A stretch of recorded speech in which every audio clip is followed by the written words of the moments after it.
Joining us now, one of the senators who questioned Greer, Democratic Senator Michael Bennet of Colorado, who sits on the Senate Finance and Intelligence Committees. Senator Bennet, very grateful to have you with us today. I think my top line question for you is whether you feel like you know what the administration is trying to and is going to do here. Do you feel like their message on this is clear?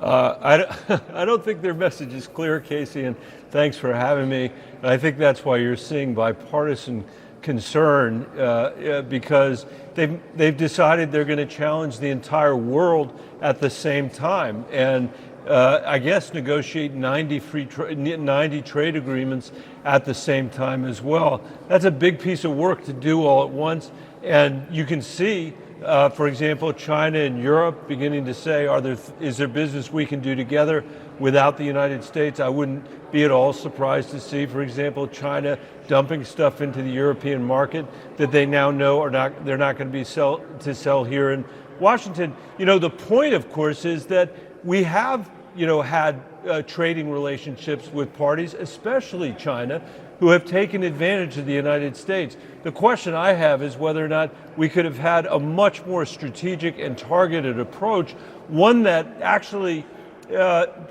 pulled in our allies as allies, not just for national security, but for trade as well. And instead, what the Trump administration has decided to do for their own reasons, I don't think it's logical, is to start a trade war with the entire world at the same time.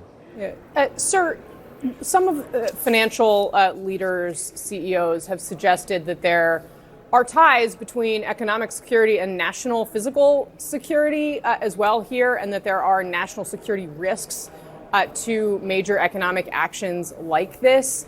Are you comfortable with the way that the administration has singled out China, considering they're an adversary, or do you see a potential national security risk to going at them this way? I actually think with respect to China, it is important for us to respond to decades of unfair trading on their behalf. They have been engaged in a version of state-sponsored capitalism that has been really good for China, but has not been good for the United States of America.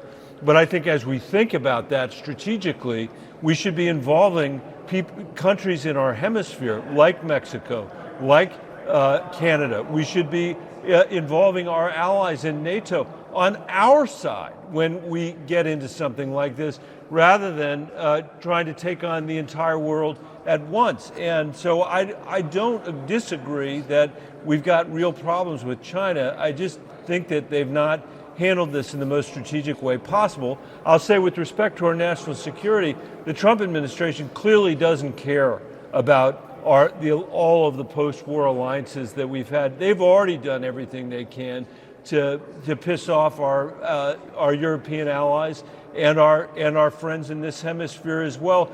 They're going to find, I think, that this is a very heavy burden to carry. You can't manage the United States behind walls, and I think that's what Donald Trump is trying to do, is enact an economic moat with a wall around the United States of America. That's never worked, and it's not going to work. And it's a recipe for a recession in the short term. So just to put a finer point on it, I absolutely have taken in your point that you can't do this all at once. We need to separate out the allies. But on this China question, I mean, these 104% tariffs are set to go into effect tonight. Do you support them? I don't support the 104% tariffs. I support the idea that China has been a bad actor and we should be responding to that. I think that the tit for tat that he's involved with China now is counterproductive, absolutely, to put it mildly. Sir, you mentioned the possibility of a recession, and the CEO of BlackRock yesterday said it's possible, if not likely, that we are already in a recession. Do you think we are at the point where whatever damage is being done to the U.S. economy by these tariffs, whatever, I mean, the Trump administration would call it short-term damage, but is that irreversible at this point? If the president were to come out and say, actually, I've changed my mind, I'm going to undo all of this, can he? I don't think he's going to change his mind. I don't think he's going to undo all this. I think we have to come to grips with that. Obviously, at some point, whenever it's convenient for the president, he will try to declare victory no matter what happens. That's what he tries to do all the time.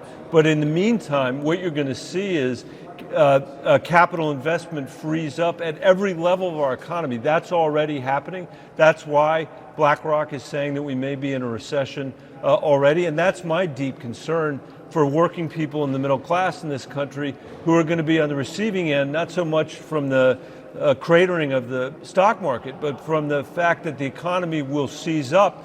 People will not make new investments in plant and equipment and in infrastructure. And by the way, that's not just foreign capital, that's capital in the United States at all, which can't possibly deal with the level of uncertainty that Donald Trump has created now. And we've seen it before. We saw it as recently as COVID.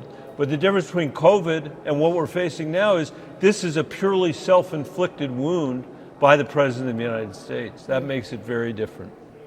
So, sir, I want to talk politics with you briefly as we wrap up here. Kamala Harris was, of course, the presidential nominee in the end after President Biden dropped out of the race. And she recently was addressing a crowd, and she sort of joked, but she said to them, Donald Trump got elected. I told you so. I told you this would happen.